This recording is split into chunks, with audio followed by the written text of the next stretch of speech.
देश की वित्त मंत्री निर्मला सीतारमण 23 जुलाई को वित्त वर्ष 2024-25 के लिए बजट पेश करने जा रही हैं।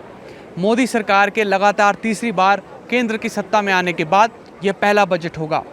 पहाड़ी राज्य हिमाचल प्रदेश के लोगों को इस नए बजट से क्या उम्मीद है, चलिए उन्हीं से जानते हैं। जहाँ हिमाचल के लिए केंद्र के बजट की बात करें, जो ये मोदी गवर्नमेंट जो तीसरी बार जो सत्ता में आए हैं, इनका पहला बजट है, तो हिमाचल के लिए बहुत अपेक्षा है। उसका कारण एक है कि यहाँ से 4 लोकसभा के एमपी और 3 राज्यसभा के 100% इसी पार्टी के मेंबर पार्लियामेंट है।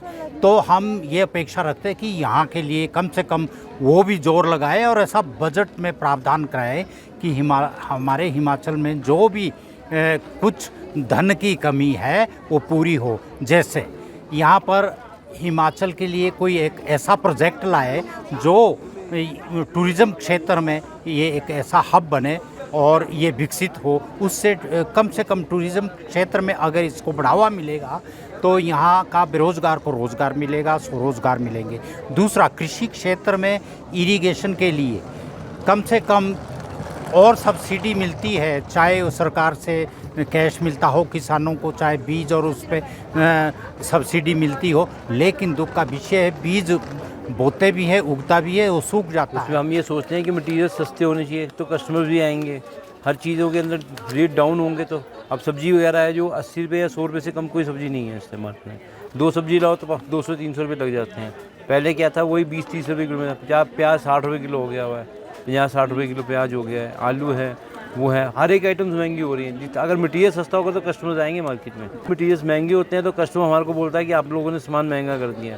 तो हम लोग कहते हैं कि पीछे से मटीरियल महंगा है, इस वजह से महंगा हुआ है मटीरियल। तो हम चाहते हैं कि रॉ मटीरियल सस्ता होगा तो अपने आप नेचुरली कारोबार भी बढ़ेगा इससे। Sir, as a theatre artist पहले तो थिएटर एज ए सब्जेक्ट ही लगा दिया जाए यहाँ पर, वो भी काफ़ी है। और फिल्म सिटी आ जाए तो हिमाचल का जितना भी आर्टिस्ट है एटलीस्ट बाहर तो धक्के खाने नहीं जाएगा, उसके पास हिमाचल में ही अपना काम रहेगा।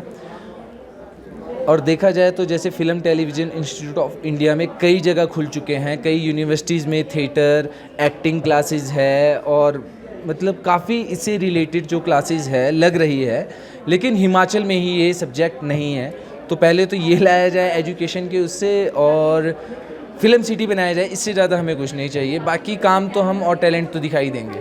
जो एप्पल बेल्ट है हमारा, एप्पल जो है नेशनल इनकम पे भी असर डालता है, तो इसमें बढ़ावा नहीं मिला है। अब ब्रिटिश काल के बाद अभी तक शिमला से आगे कोई भी रेलवे लाइन जो है आगे विकसित नहीं हुई। हम चाहते हैं, हमारे साथ विदेशी बॉर्डर भी लगते हैं, तो इसमें कम से कम राजनीतिक दृष्टि से ना देखा जाए, सामाजिक और सामरिक दृष्टि से देखा जाए तो इसको शिमला से जो है बॉर्डर तक जो है इसको रेलवे लाइन को आगे डेवलप किया जाए, ताकि इसमें हमारा सेब का उत्पाद भी मार्केटिंग में आ सके और टूरिस्ट भी अट्रैक्ट हो सके।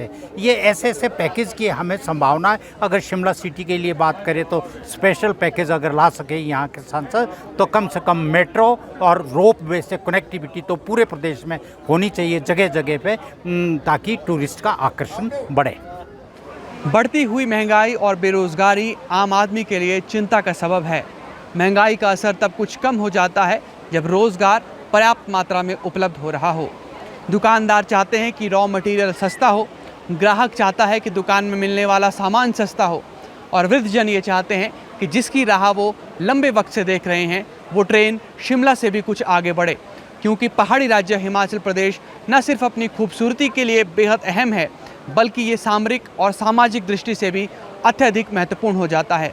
ऐसे में यहाँ ट्रेन और यहाँ के पर्यटन को आगे बढ़ाना, बजट में इसी की उम्मीद लगाए जनता राह देख रही है। फिलहाल के लिए इतना ही। आप जुड़े रहिए एबीपी लाइव के साथ। For exclusive and insightful videos, subscribe to our new channel ABP Live Premium.